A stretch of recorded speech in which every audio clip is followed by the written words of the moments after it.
Bonjour YouTube, je suis Sébastien et nous revoilà dans la grange où on va avancer le support de caisse de la coccinelle. Je vais aussi sortir la Smart pour pas l'abîmer avec la soudure éventuellement, même si je pense pas qu'elle gêne, remarque. Je vais voir comment la batterie tient. Je vais sortir mon voltmètre pour voir ce que ça donne après une heure ou deux laissé tranquille. Et pour info, j'ai passé la matinée à regarder les petites machines CNC sur AliExpress. Et je vais peut-être me laisser tenter, donc c'est peut-être un truc qui viendra bientôt sur la chaîne. C'est l'initiation au CNC par quelqu'un qui n'en a jamais utilisé. Bon, la bonne nouvelle c'est que je sais à peu près me servir de Fusion 360. Mais je pense que ça peut être utile pour un certain nombre de petits projets que j'ai, ou de gros projets d'ailleurs. Pour faire des guides d'angle pour souder des tubes comme je le veux et comme ça m'arrange à partir de MDF, plutôt que de devoir le théoriser en traçant des traits sur une planche. Ce sera quand même pas mal. Donc voilà, je réfléchis, j'ai un panier théorique. On parle de 200 à 300 euros entre la CNC, le laser qui vient avec, parce que tant qu'à faire, autant prendre le laser aussi. Les fraises, je sais pas comment ça s'appelle, les collets ou pour les différentes tailles de fraises, bref, tout un tas de petites choses. Mais j'y réfléchis très sérieusement. Et on va voir. Maintenant, support de caisse. Faut que je range l'établi.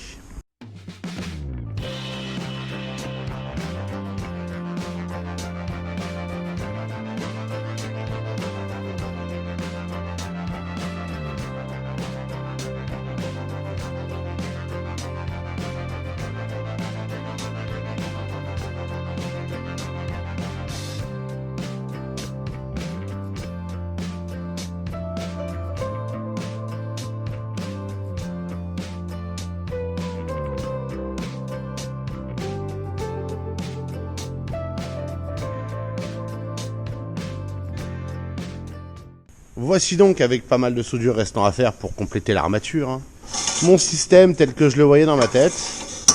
J'ai soudé ces petits bouts de fer plat, et des chutes, des fixations de bardage du range-bûche et des locales poubelles, de façon à limiter un petit peu le jeu. Il y a encore un peu de jeu, mais ce qui veut dire que ça sera facile relativement à déplacer. Vous voyez, je peux la soulever de 5 cm à la fois.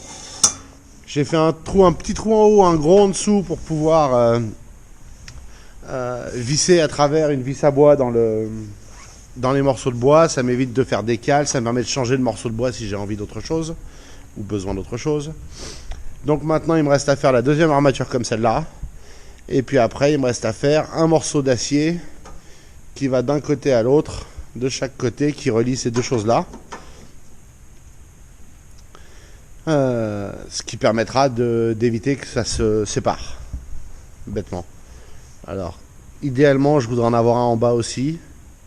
Mais si je mets quelque chose au sol pour relier les deux, je ne pourrai plus passer le châssis en dessous. Alors, c'est un problème idiot. On va voir comment ça tient comme ça. Je vais ensuite aviser avec en fonction du résultat. L'alternative serait éventuellement de faire un tube vissé, enfin un tube avec un émute au bout, que je puisse visser à travers ça et pour le retenir. Bref, à voir la rigidité que ça aura quand ce sera assemblé. Est-ce qu'il faudra ou non fixer le sol, et auquel cas je le ferai démontable, ce qui me permettra de... Enfin, je le ferai dévissable, ce qui me permettra de l'enlever si jamais... Enfin, quand je ramènerai le châssis en dessous.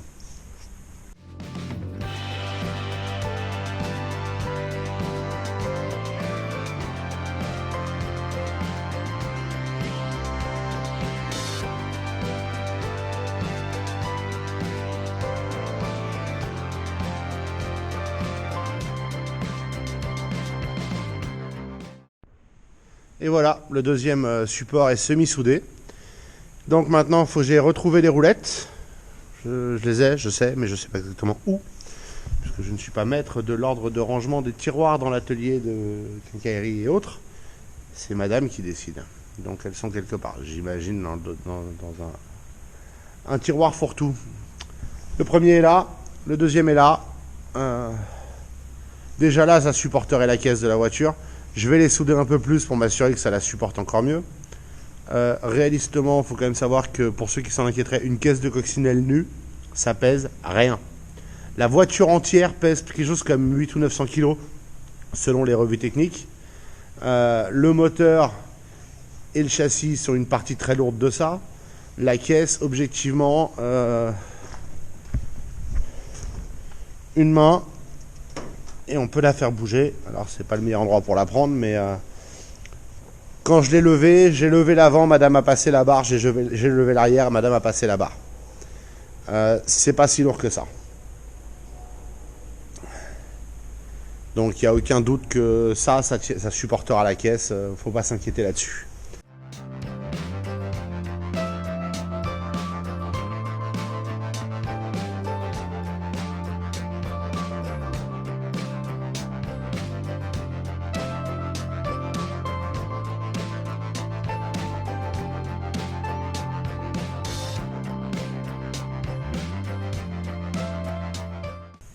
Bon, mes deux supports sont finis, autant que faire se peut à ce stade.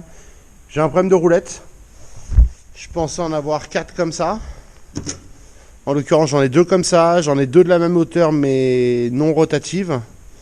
Et j'ai regardé celle de la rôtisserie, c'est pas les mêmes. Alors, je peux dessouder celle de la rôtisserie, hein, c'est une option. J'ai pas besoin d'avoir 1 million de roulettes sur différents trucs qui me servent à rien.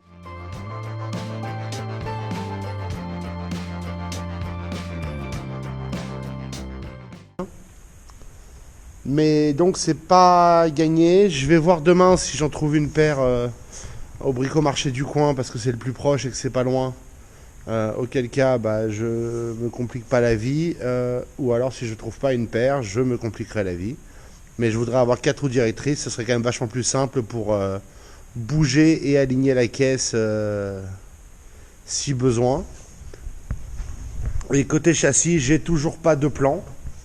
J'hésite entre faire un chariot complètement distinct du châssis et me dire que ça fera l'affaire, ou trouver un moyen de faire tenir les roues en place. Je me dis que faire tenir les roues en place serait peut-être la façon la plus saine de le faire. Après,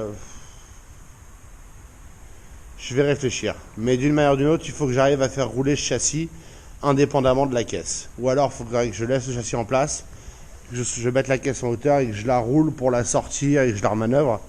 C'est un peu compliqué. C'est pas infaisable, mais c'est un peu compliqué. Je préfère déplacer quelque chose qui est au niveau du sol que quelque chose en hauteur. C'est mon côté terre à terre, paradoxalement. Et voilà.